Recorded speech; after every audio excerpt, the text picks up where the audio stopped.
After 4 years of quietly erasing myself to care for my husband after his stroke, I overheard him laugh and tell someone I was the most convenient thing that ever happened to him. So I made myself inconvenient, permanently. Have you ever poured everything you had into someone you loved, only to discover they saw your sacrifice not as love, but as luck on their part? Please stay with me, because what I'm about to tell changed the entire direction of my life. My name is Camille, and this is the story of the 6 days before I finally walked out the door and didn't look back. But to understand why I left, I need to take you back to where all of this began. 4 years before I walked out, my husband was a man I was genuinely proud of. He was an operations manager at a logistics company in Charlotte, driven and organized, the kind of person who showed up early and stayed late because he actually cared about the work. We had been married for 6 years and were just beginning to talk seriously about buying a house. Then one Thursday afternoon, on his way home from a late meeting, he had a stroke behind the wheel. He managed to pull over before losing consciousness. The paramedics reached him in time. He survived. But we lost the life we had built together in a single afternoon. The stroke left him with weakness on his left side and a fatigue so persistent that no amount of rest could touch it. His speech returned gradually, but his memory had gaps. Tasks that had once been automatic, keeping a calendar, tracking his own prescriptions, managing the simple logistics of a day, became genuinely difficult for him. His doctors told us recovery could take years and that the road would not be linear. They were honest about that, and I respected it. At the time, I was working as a bookkeeper at a small manufacturing firm in Charlotte. I was good at my job, and I loved it in the specific way you love work that suits the way your brain is wired. I had just been offered a promotion to senior accountant, a role that would have changed my income significantly. When my husband came home from the rehabilitation center after 8 weeks, I called my supervisor and resigned. I told myself it was temporary, that I would go back once he was more stable. I believed that with my whole heart. What I did not understand was that 4 years later I would still be home, and that the woman who used to balance spreadsheets and negotiate with vendors would have become nearly unrecognizable to herself. I built the structure of those years from scratch. By the time he woke each morning, I had already reviewed his medication schedule, prepared breakfast according to the neurologist's dietary guidelines, and confirmed the day's appointments in the planner I kept on the kitchen counter. Physical therapy twice a week, occupational therapy on alternating days, monthly check-ins with the neurologist, cardiology every 6 months, lab work quarterly. Between sessions, I handled the insurance claims, spent hours on the phone with billing departments, disputing charges that came back incorrect more often than I had ever imagined possible, and tracked every out-of-pocket expense in a spreadsheet I updated every Sunday night. And then there was everything else. The grocery shopping, the cooking, the laundry, the cleaning, the yard work he could no longer manage, the utility calls, the car maintenance, the household repairs. When the dishwasher made a strange sound, or the hot water heater needed attention, or the gutters needed cleaning, I was the one who researched the problem, found the right person to call, waited for the appointment, and handled whatever came after. Some nights I slept lightly, the way you do when you're waiting for something. Other nights I lay awake long after he had drifted off, running through the next day's schedule in my head, the way someone runs through a presentation they have to give in the morning. My back started hurting around the 2nd year, not dramatically, just a low steady ache from the lifting, the constant standing, the hours on the phone bent over the kitchen counter with a notepad in my hand. I never mentioned it. What would have been the point? He was the patient. I was supposed to be fine. What I took longer to acknowledge was the way he had changed. In the beginning, he was overwhelmed with gratitude.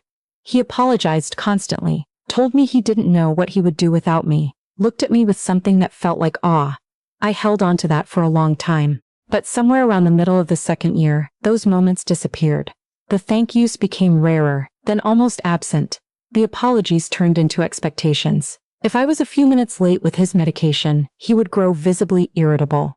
If dinner wasn't exactly what he had been hoping for, he would say so directly. If I told him I was tired, he would go quiet in a way that felt less like empathy, and more like he was waiting for me to stop talking about myself. I made excuses for him. I reminded myself of what the stroke had taken, his independence, his sense of capability, his career. I told myself that frustration was a natural part of his recovery, that the man I had married was still somewhere beneath the surface of all of it, waiting for better days. About 6 months before everything came to a head, I tried once to tell him how I was feeling. We were sitting at the kitchen table after dinner, the dishes still on the counter, the evening quiet around us. I told him calmly that I felt like I was losing pieces of myself, that I missed working, that some mornings I woke up and had a moment of panic where I couldn't remember the last time I had made a decision that was purely for me. He looked at me for a long moment, then he said, "Camille, I'm the one who had a stroke.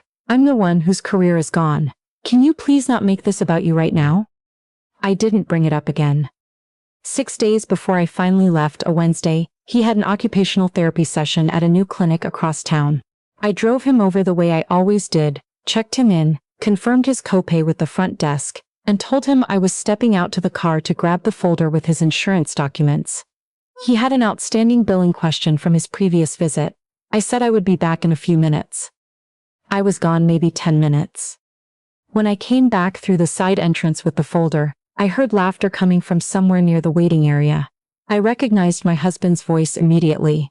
He sounded relaxed, easy, the way he used to sound before the stroke. I remember thinking it was good to hear him like that. I slowed down to give him a moment to finish before I walked up. Then I heard what he was actually saying. "Honestly, it's worked out pretty well for me." A short pause while the person on the other end responded. Then he laughed again, lighter this time, like he was stating something obvious. "She quit her job right after I got out of the hospital, just stayed home. Takes care of everything." Another pause. "Leave?" The laugh that followed was effortless. "She's not going anywhere. She wouldn't know what to do with herself at this point. I don't even have to think about it." I stopped walking. My hand was holding the folder so tightly that the cardboard edge pressed into my palm. I stood completely still in that hallway while the ordinary sounds of the clinic continued around me. A phone ringing at the front desk, a door closing somewhere down the hall, the low sound of a television in the waiting room. And my husband laughed again and said something about how things had worked out. Not once in 4 years had he said those words to me. I did not walk up to him. I did not make a sound. I turned around, walked back out to the parking lot, and sat in my car with the folder in my lap and the engine off. I did not cry. What I felt in those few minutes was not grief or rage. It was something quieter and more permanent. The feeling of a door closing from the inside. Something I had been holding open for 4 years had finally quietly released. I drove us home in near silence that evening. He talked about his session, mentioned that the new clinic's parking was difficult, and asked what I was making for dinner. I answered him. I smiled when the moment called for it. After he settled in for the night, I sat alone at the kitchen table for a long time. I took out a legal pad and began to write. I listed everything I did in a single day, 2 pages, front and back, before I ran out of things to list. Medication, meal preparation, appointment scheduling, transportation, insurance claims, billing disputes, prescription coordination, grocery shopping, house maintenance, financial tracking. I listed the specific skills each of those tasks required, because I had not let myself think of them as skills in a very long time. Medical record organization, health insurance navigation, caregiver communication, long-term financial management. Then I opened my laptop and looked up what licensed home care in North Carolina actually costs.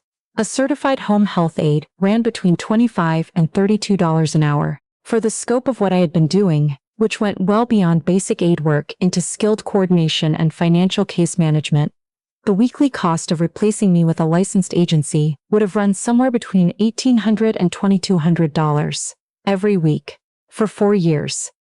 I had never been paid a single dollar. I sat with that number until the kitchen clock read nearly midnight.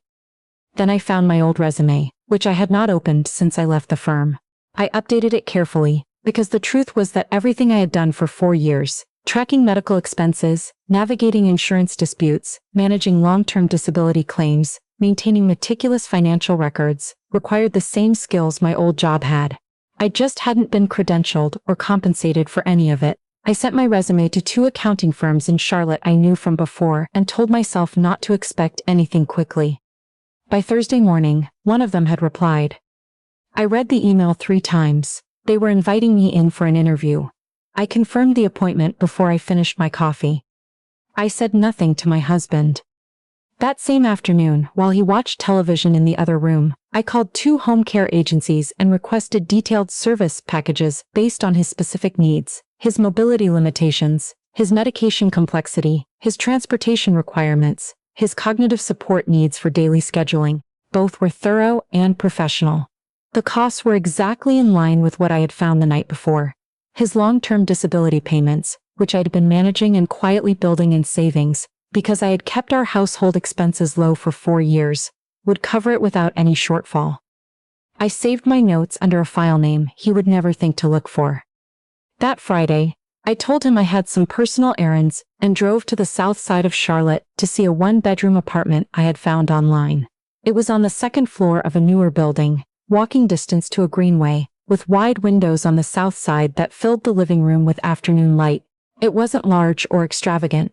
It was clean and quiet and entirely separate from everything that had accumulated around me over 4 years. I stood in the empty living room for a moment with my hands in my pockets and felt something move through me. Not excitement exactly, but recognition, the way you recognize a place you've needed to find. I signed the lease before I left the building. The following Tuesday, I told my husband I had a few things to handle and would be back by noon. He reminded me on my way out the door that he had therapy at 2, and to make sure I was back in time to drive him, I said I would. The interview lasted 40 minutes. The woman who met with me had run the firm for over 2 decades. When I walked her through what I had managed, the insurance navigation, the financial tracking, the medical billing disputes, the case management, she leaned back slightly and said, "Honestly, you've been doing senior-level work this whole time. You just haven't been getting paid for it." She offered me a full-time position as senior bookkeeper at a salary I hadn't let myself hope for. I accepted before I stood up from the chair. That night and the next day, I prepared everything my husband would need. I organized a full month of medication into labeled daily containers. I created a printed schedule with every appointment, every prescription refill date, every contact number, his neurologist, his cardiologist, his occupational therapist, the insurance billing department, the pharmacy, his disability case manager. I typed a daily care routine detailed enough that someone unfamiliar with his case could follow it correctly from the first day. I assembled a binder with tabbed sections: insurance, medical history, emergency contacts, financial accounts, easy information, and printed 2 copies. I checked everything twice, then checked it again. The evening before I left, I was placing the binder near the front door when I heard his voice carry from the living room. He was on his phone again, that same easy tone, and I heard him say, "Oh, she'll take care of it. She always does." I stood in the hallway with my hand on the binder and closed my eyes. No anger came. What came instead was a kind of stillness. I had loved this man through the worst chapter of his life. I had given him 4 years without counting the cost in any way that was honest. And somewhere in the middle of all of it, he had stopped understanding that any of it had ever been a choice. He thought I was simply there. He thought I would simply always be there, not out of love. Out of certainty, the way you are certain about furniture. I finished packing the last of my things and set my bag beside the binder. The morning I left felt different from any other morning. I woke before my alarm, made coffee, and stood at the kitchen counter for a moment in the early quiet. Then I made breakfast for both of us and set the table the way I had hundreds of times before. He came to the table and thanked me without looking up from his phone, and we sat together in the familiar silence of our kitchen, one last time. I looked at him across the table and thought about all the mornings that had come before this one, and I understood that I had loved him through every one of them. But I could not keep giving everything I had to someone who had stopped knowing it was something given at all. When he finished eating, I set the binder on the table in front of him. "What's this?" he said. "Everything you'll need," I said. "Your medication schedule, your appointment calendar, your insurance documents, doctor and pharmacy contacts, emergency numbers, your daily care routine, and the home care agency's information and contact sheet." He looked up at me slowly. "What agency?" "I arranged licensed home care for you. They start this morning. They're certified and fully informed about your case. Your disability income covers the cost. I've already set up the automatic payment." He was quiet for a moment. "Camille, what's happening right now?" "I accepted a position at an accounting firm," I said, keeping my voice even. "And I signed a lease on an apartment. I'm moving today." He stared at me. I could see him trying to locate the version of this that made sense to him, the one where this wasn't real. "You can't be serious," he said. "I am," I said. "I spent 4 years caring for you because I chose to. Because I loved you. I never needed to be thanked for every small thing. But I needed you to understand that what I was doing was a choice, not a convenience, not something you could count on without ever acknowledging it. Something in his face shifted. I could see, for the first time, that he was beginning to understand what this actually was. I took a breath and said the words I had been carrying quietly for days. A wife is a partner, not something that works out well for you. The doorbell rang at exactly the time I had scheduled. I introduced the caregiver to my husband, walked her through the binder, answered her 2 initial questions, and shook her hand. Then I picked up my bag, said a quiet goodbye, and walked out the front door. I did not look back, not from anger, simply because I already knew with complete certainty that what was behind me was no longer where my life was. That evening, on the way home from signing a few remaining forms at the firm, I stopped at a grocery store and bought a small bunch of sunflowers. I set them in a mason jar on the kitchen counter of my new apartment. I made dinner for one, sat at the table, and ate without a schedule, without a checklist, without listening for anything. The apartment was so quiet it almost felt disorienting. Then I realized it didn't feel wrong at all. It felt like something I had forgotten I was allowed to have. He called several times that first week. The first 2 calls I let go to voicemail. The messages were short and uncertain. He said he needed to talk, that things were harder than he'd expected, that he was sorry for things he hadn't been specific about. The 3rd time, I answered. I hope you're adjusting, I said. The agency has everything they need, and your next 4 weeks of care are already scheduled. Your billing is set up to process automatically. Camille, he said, and his voice was quieter than I had heard it in a long time. I didn't understand what you were doing for me. I didn't let myself see it. I know, I said, take care of yourself. I meant it. I went back to work the way you returned to something you thought you had lost. Carefully at first, then, with more confidence, with each week that passed. I was slower than I had been before, and there were moments in those first few weeks where I second-guessed decisions I would once have made without hesitation. But that passed. What didn't pass was the feeling of being seen as a person with skills and perspective and a future, instead of as someone whose purpose was entirely organized around someone else. I had lunch with a friend I hadn't seen in almost 3 years. I joined a Sunday morning yoga class. I opened a savings account in my name alone and made my first deposit on my second payday. About 7 months after I left, I was at a grocery store near my building when I saw him near the produce section. He was with his caregiver. He looked tired in a way I recognized from the early years. Not the fatigue of illness, but the fatigue of learning how much invisible labor a household actually requires. He noticed me at the same moment I noticed him. We held eye contact for a few seconds across the aisle. Something passed between us. Not warmth, not coldness, but something honest and finished. I gave him a small nod. Then I turned my cart and continued down the aisle. I did not stop to explain myself, because there was nothing left to explain. The conversation had already been had, months ago, in a quiet kitchen over a binder full of carefully organized pages. I had spent 4 years making myself small enough to fit inside someone else's life. What I understand now is that love is not the same as endless availability. Kindness is not the same as self-erasure. And the morning I stopped being convenient was the morning I finally started becoming whole again. If you've ever felt yourself slowly disappearing inside a role you chose out of love, I hope you'll share your thoughts in the comments. And I want to ask you, if you had been standing in that hallway with me, listening to those words, what would you have done? Thank you for being here with me until the very end of this story.